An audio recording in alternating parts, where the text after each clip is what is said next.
This is the Daily Blast from the New Republic, produced and presented by the DSR Network. I'm your host, Greg Sargent.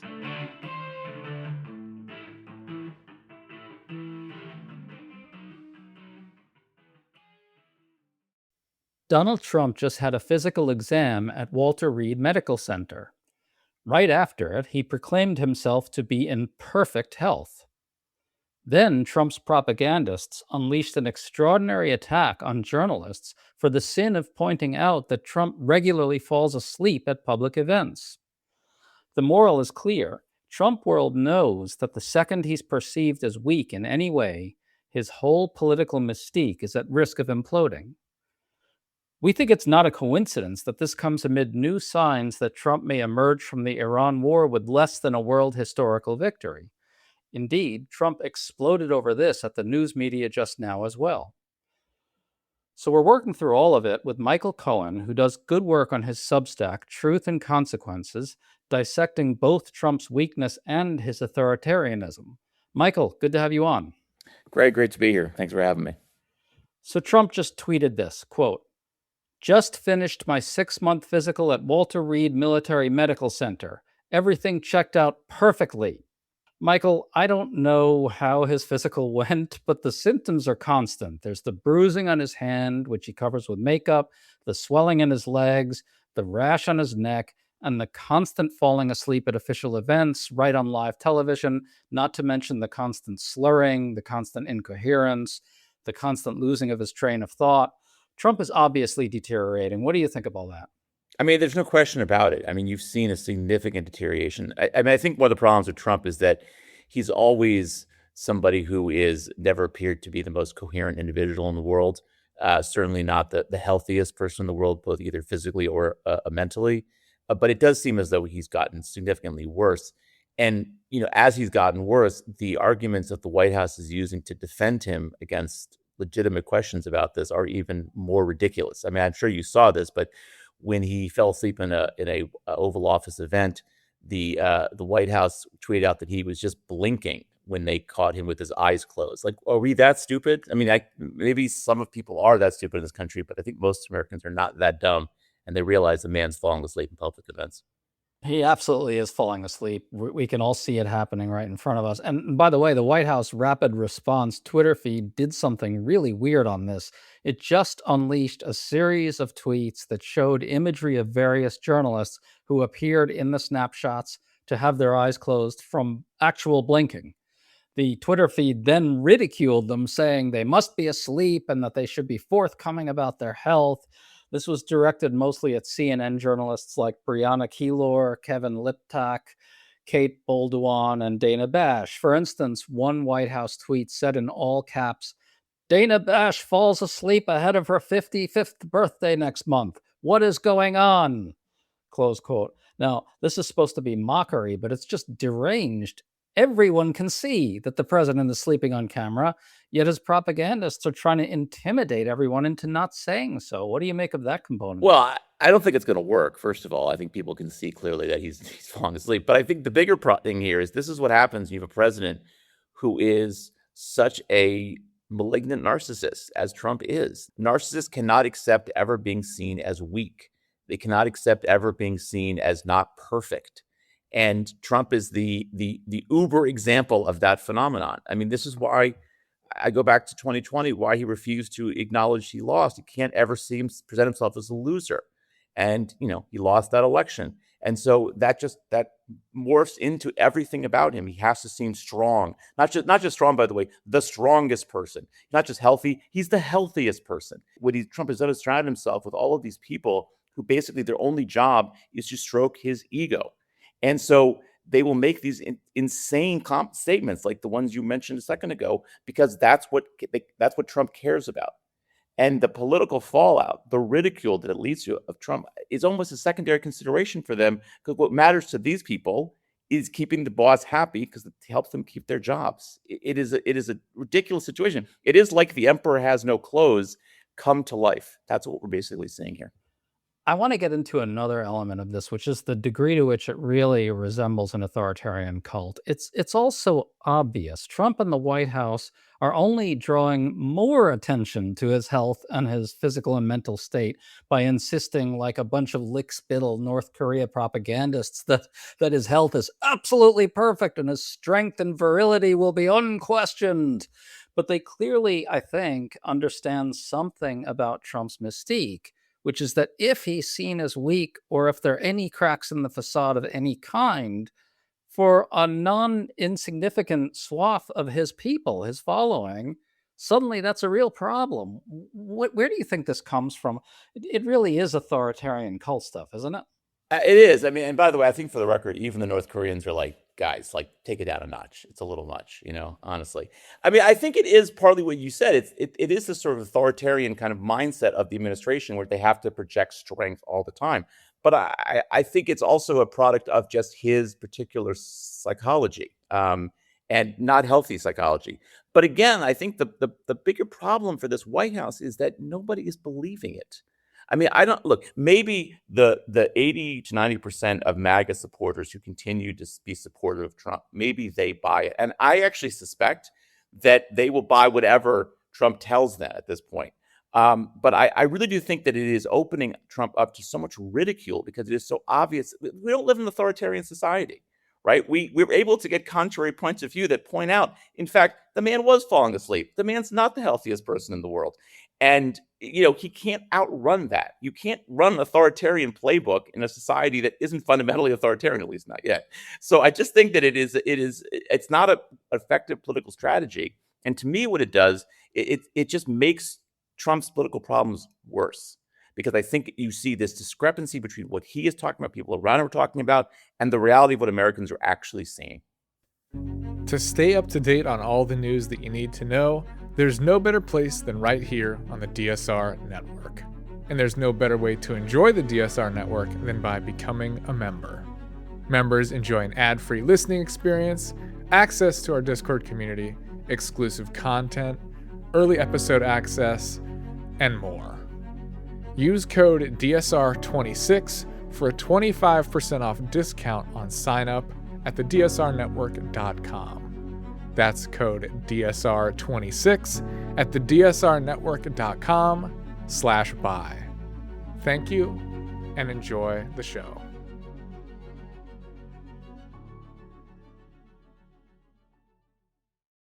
It's interesting that you say that they really understand themselves to be trying an authoritarian strategy and that this can't work in a society that's still, at least to some degree, a free society. Right. Right. Because they very consciously, I think, did try to run this playbook right at the outset of the second term in a way that they really didn't during the first term, as bad as it was.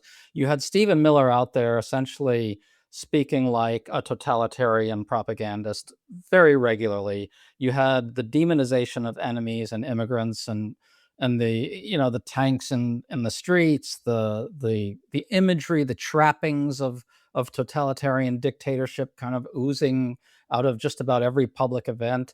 They really did think they were running this playbook. And at this point, it should be pretty damn obvious that it has failed, and yet they continue to do it anyway. I find that a little tough to understand. Why do you think they do that? I think it's to your point. I think it's really interesting. I hadn't thought about this before, but you're absolutely right. A lot of the early things the administration did was that whether it was, trying to intimidate law firms, right, that had been I guess had lawyers who'd worked on some investigation against Trump, right? They were trying to impose their will, and there were a lot of people, let's be honest, in the corporate world especially. I mean, all the social media folks, Zuckerberg and Jeff Bezos, who sort of played into it and kind of fell for it. But as time has gone on, that effort has largely, I think, failed. The so-called vibe shift people talked about in January, February 2025 is long gone. As to why they keep doing it, I think it's just because they know that's what Trump wants to hear. I mean, I just think this is the bottom line. Trump doesn't cares about one thing and one thing only: his image, his ego. He needs validation constantly. He needs the people around him tell him how great he is. This is why you had a great article in the New York Times over the weekend looking at how members of the cabinet talk about Trump. And they describe him as though he is saving the country. They're having the most glowing term imaginable because they know that's what Trump wants to hear. And I think a lot of Republicans have come to this realization that in order to keep Trump happy, in order to maintain their own political standing, they need to, for lack of a better term, smooch Trump's derriere. And that's what they're doing on a daily basis. But again, I think there is this huge gap between doing that and the reality of what people see. And, it's interesting to bring up one point here. You see this in some of the Republican primaries. Trump's word remains golden. If Trump says vote against Thomas Massie in Kentucky, voters in Kentucky are going to vote against the guy who's been a congressman for several years, and they're going to pick the person Trump supports. And so it's in the Republican Party, he still has this hold. But outside the Republican Party, that hold has disappeared completely. I mean, among independents, his numbers are just atrocious. And I think you see this gap between the people who love Trump, which is a very small minority of the country at this point, and those who loathe Trump, which is a majority of the country. Yeah, and not only that, I think his support is actually slipping among elite Republicans as well, because he's now jammed them into a position where they have to just play along with the authoritarian cult worship in a way that now is exposing them to really serious political liabilities in the coming midterm elections, right? It looks to me like MAGA world is cracking up in a new way over this. So, for instance, Trump endorsed MAGA whack job Ken Paxton in the Texas GOP primary, and allies of incumbent GOP Senator John Cornyn are furious. Now, by the time people listen to this podcast, we'll have a result in that primary. Don't know what it's going to be. Maybe Paxton's going to win, it looks like. But right now, we don't know who's going to win it. Still, the fury among Republicans is really notable because what's got them ticked is that Cornyn was mostly loyal to Trump, yet Trump screwed him anyway. One Texas Republican had this really eye-opening quote to Politico. It was this, quote, "No matter what we do for you, you will still stab us in the back," close quote. Michael, this guy is really on to something. No amount of loyalty to Trump is ever enough for him. And it is now at the point where they're just not willing to take it anymore. I mean, if only there was some indication previously over the past 10 years that this is who Trump really is. I mean, what's crazy is like anyone's surprised by this. So my pet theory as to why, Trump came out in support of Paxton is because he wants to be associated with the winner of this runoff election. And that's likely to be Paxton. He doesn't want to be associated with a loser like Cornyn, even though endorsing Cornyn is better for the party, better for him, actually, because it increases the likelihood, if Cornyn's nominee, that Republicans hold the Senate in November. So this is, I think, where his psychology gets in the way of this. But, the thing is, I was struck by how many Republican senators were just so frustrated with Trump that he endorsed Paxton. And again, my response is, how are you surprised by this? You have carried water for this guy over and over and over again, for how many years? And when the, what hits the fan, are you really that surprised that he is going to sell you guys out? Because that's what he always does. And so but the problem with Republicans now is that if look, a lot of them have already gotten past the primaries, so don't have to worry about a primary challenge. But if you're a Republican in a safe seat, or more likely like a seat that has in danger of losing, do you want to risk getting the wrong side of Trump and maybe Trump saying something bad about you online, or possibly cutting off funding for you from one of his PACs? I mean, no Republican wants to take that risk because no Republican can win without strong Republican support. And they will lose that Republican support, or they risk losing it if they come out against Trump. I mean, I look at Brian Fitzpatrick in Pennsylvania as a good example of this. He clearly has made the calculation that he's willing to piss off Trump in order to like shore up his standing with non-Republican voters. I'm not sure it's going to work, because I think Trump's going to go after him, with both barrels, because he's basically trying to shut down this slush fund that Trump has created with the Department of Justice. But this is the problem for Republicans. They're caught between an unpopular president, a deeply unpopular president, who is, however, remains popular within the party and will basically get Republican voters to do whatever he asks them to do. 100%. So I want to switch to another front because it deepens the portrait here. Trump erupted on Truth Social on Tuesday afternoon. He said that even if Iran surrenders completely in every way, the media won't admit it. He tweeted this, quote, The failing New York Times, the corrupt and now irrelevant CNN, and all other members of the fake news media will headline that Iran had a masterful and brilliant victory over the United States of America.